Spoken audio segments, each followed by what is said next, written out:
यार मुलगी आहे मित्र आहे इकडे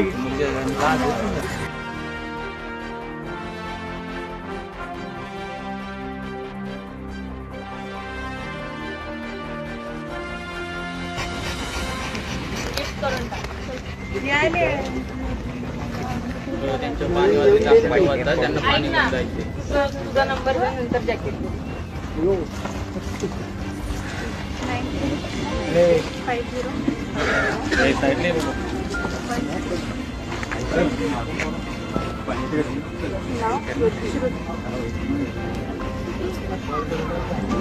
नमस्कार. आता तुम्ही जो व्हिडिओ पाहिलात तो हे दिसतंय इकडं. आता टेकडीवरती आलो होतो पळायला आणि दोन ह्या महाविद्यालयात आत्ता शिकणाऱ्या पहिल्या वर्षाला शिकणाऱ्या मुली आहेत. बहुतेक सातारच्या आहेत, माहीत नाही, लॉ शिकतात असं कळलं.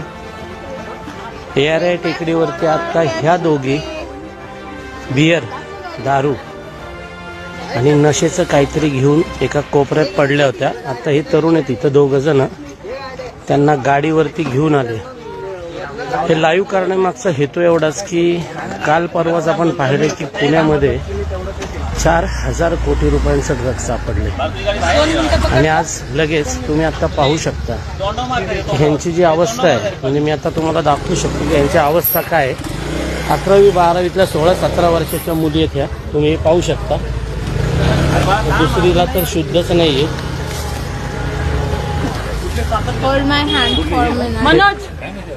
दुसरीला तर शुद्ध नाहीये, तुम्ही पाहताय. तर मी यांना दवाखान्यात आम्ही घेऊन तर चाललोय, त्यांना पोहोचवतो. परंतु याविषयीच मला खरं तर गेली 2-3 दिवस बोलायचं होतं. ही ड्रग्ज हे आता आपल्या शहराकडे लक्ष आहे का? हा, हे काय चाललंय बघा तुम्ही. ही अवस्था आहे आताच्या तरुण पिढीची.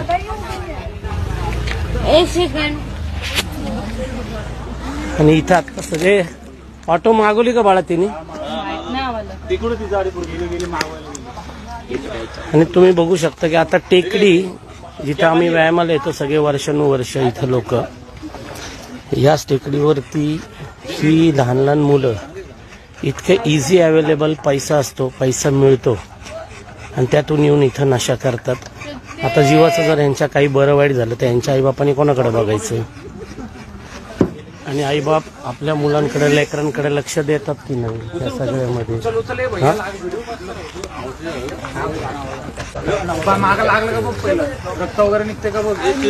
बरं, ही जनरेशन आहे आपली आत्ताची जी आपण ज्याला खिशात पैसे द्यायचे आणि आईबापाच्या जीवावरती शिकायला यायचं, शहरात दुसऱ्या शहरात नाही इथं पुण्यात यायचं आणि आपल्याला मोकळा वेळ मिळतो म्हणून प्रचंड हे धंदे करायचे.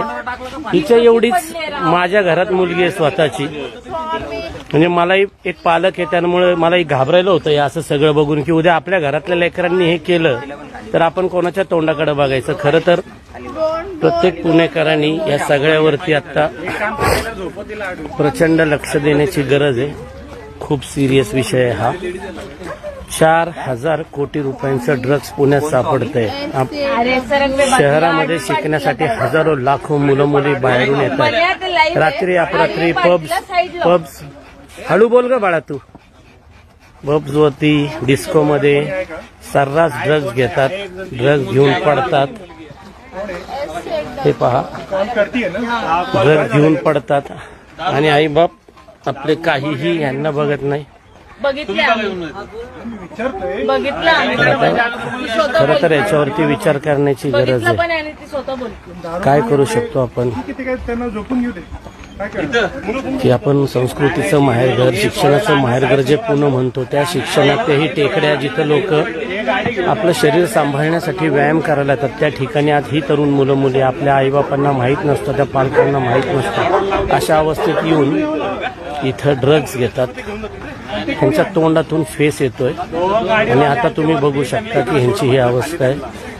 त्याच्यामुळं आपण एक पालक, एक सजग नागरिक, एक आईबाप, कुणाचे तरी भाऊ बहीण म्हणून या गोष्टीकडे लक्ष देणार आहोत की नाही सिरियसली.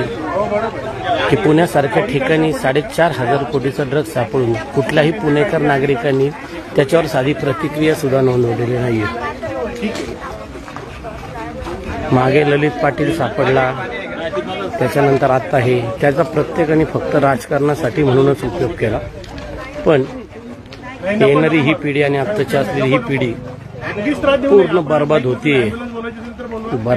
ह्याच्याकडे कोणाचं लक्ष आहे की नाही, आपण काही सिरियस करणार आहोत की नाही याच्यावरती मला वाटतं हा सगळ्यांनीच संपूर्ण पुणेकरांनी विचार करण्याचा मुद्दा आहे.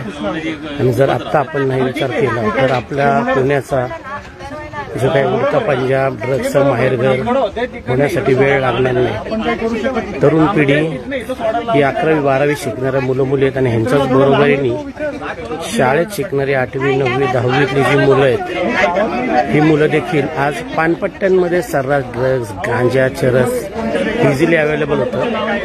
माझ्या लाईव्हच्या माध्यमांना खरं तर मी पळत होतो, यांना घेऊन आलो तिथून आणि त्याच्यानंतर घेऊन आल्यानंतर मला हे तुमच्यापर्यंत पोहोचवणं खूप गरजेचं वाटलं म्हणून मी पोहोचवतो. आता यांना हॉस्पिटलमध्ये ते घेऊन चाललो, त्यांच्या बाकीच्या मित्रांना बोलवून घेतलंय आणि त्यांना दवाखान्यात घेऊन जातोच आहोत आम्ही.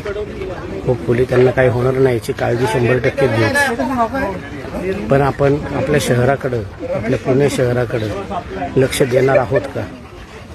आज टेकडीवरती थोडी कुठेतरी कोपऱ्यात बसायची जागा आहे म्हणून हे इथं उद्योग करतात. हे रोज रात्री असेच नळस्टॉपच्या चौकारात बुधवारी शनिवारी रात्री हजारो जण जमलेले असतात. कुठल्या पब्स आणि डिस्कोमधनं आलेले असतात, ड्रग्ज घेतलेले असतात, दारू पिलेले असतात, बियर पिलेली असते. पुण्याच्या संस्कृतीचं वाटोळं चालवलंय सगळ्यांनी. शिक्षणासाठी म्हणून इथं यायचं आणि शिक्षणासाठी येऊन करून हे सगळं थांबवायचं नाही. आता हे थांबवायचं की नाही हे तुमच्या हातात आहे. हां, तेवढंच बघा आणि पुणेकर म्हणून आता तरी जागरूक व्हा. Available on Google Play and App Store. Download it now.